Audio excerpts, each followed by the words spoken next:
Hello, in today's video, we will be discussing about the scapula or the shoulder blade in the shortest way as possible. Now, this is a large, triangular, flattened bone in the body. It has got three parts. The glenoid cavity, which forms the head of the scapula. Surrounding the head is the constricted neck, and the rest of the portion of the scapula is the body. Now let us first hold this in the anatomical position.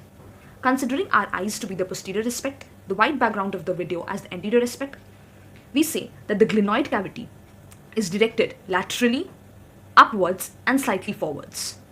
The shaft-like spinous process is directed posteriorly, and the coracoid process is directed upwards and forward.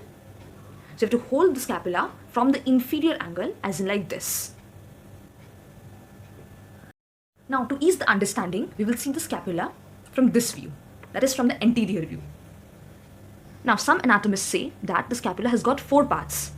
This being the coracoid process, this being the spinous process which continues forward is the acromial process, and finally the rest of the scapula, that is the body.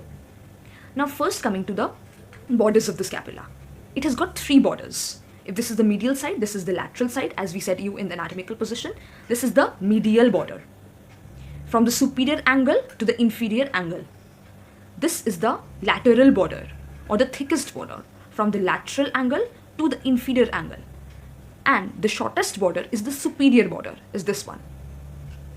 So three borders, superior, medial and lateral, and three angles, superior angle, inferior angle, lateral angle. Two surfaces. This is the posterior surface and this is the anterior surface. And already we have discussed three processes: coracoid process, spinous process, continued as the acromial process. Now first let us discuss about the costal surface or the anterior surface. From the medial two-third of the costal surface arise the subscapularis muscle. Now these longitudinal ridges which you can see are the tendons of the subscapularis muscle. Along the medial border attaches the serratus anterior muscle. Now subscapularis muscle is a multipinnate muscle, and serratus anterior muscle is attached over here along 8 insertions like this.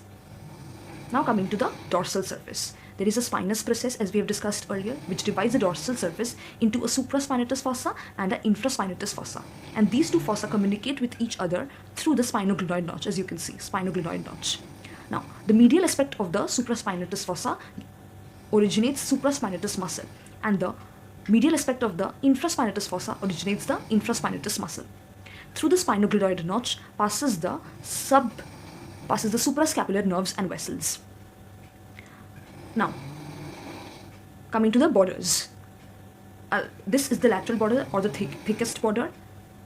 Upper two-third of the lateral border originates the teres minor muscle, and lower two-third of the lateral border originates the teres major muscle. From the inferior angle of the dorsal surface originates the latissimus dorsi muscle. The lateral border, as we have said, is the thickened border and it bears the glenoid cavity. The lateral angle is truncated and it bears the glenoid cavity. Now, this below the glenoid cavity, here is the presence of the infraglenoid tubercle, to which arises the tendon of triceps brachii. Now this is the superior border and it bears a suprasternal notch through which passes the suprascapular artery and suprascapular nerve. Now as we know that air lies above the navi, so suprascapular artery lies above the suprascapular nerve.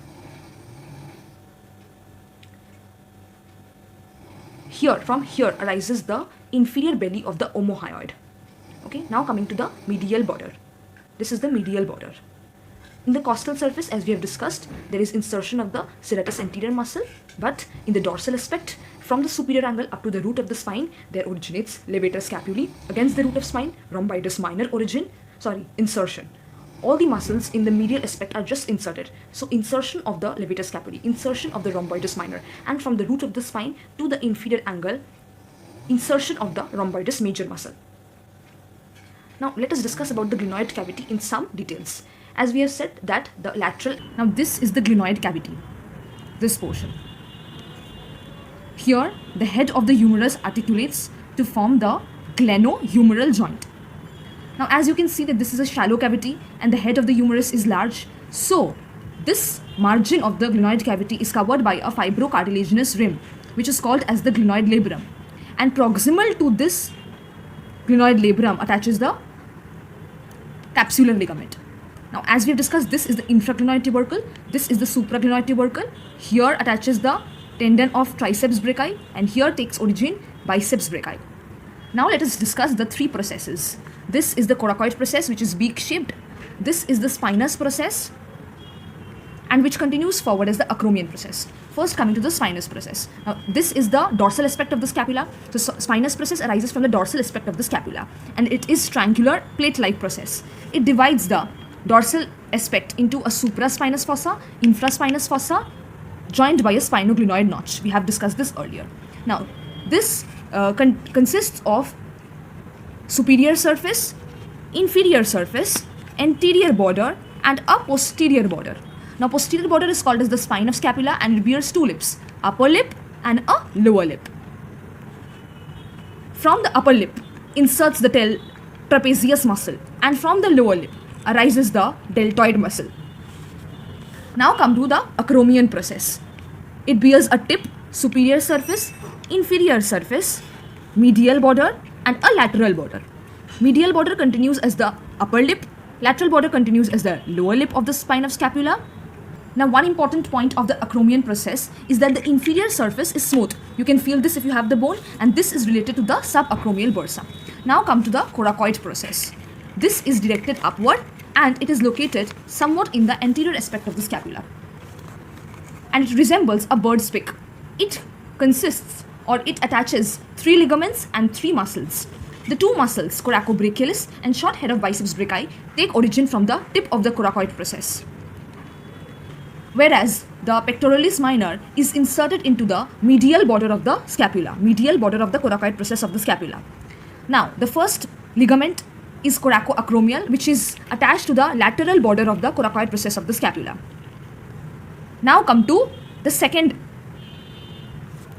ligament, which is coracohumeral. This attaches to the root of the coracoid process just above the glenoid cavity.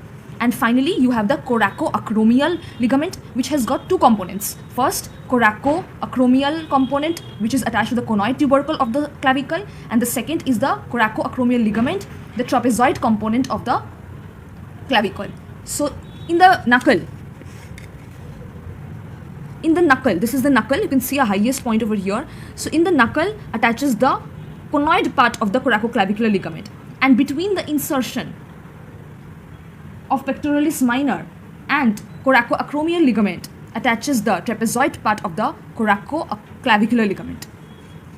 Now, one clinical aspect which is related to the scapula is the winging of the scapula. Here, the injury occurs to the long thoracic nerve. Now, we know that long thoracic nerve supplies the serratus anterior muscle, which is attached or which is inserted to the medial border of the scapula. So, the serratus anterior muscle gets paralyzed. Hence, the medial border and the inferior angle of the scapula becomes unduly prominent. When the person forces his arms against some solid resistance like a wall, then the medial border and the inferior angle becomes unduly prominent. Also, the posterior aspect of the scapula protrudes. Ossification of the scapula, it has got 8 ossification centers, 1 primary and 7 secondary ossification centers.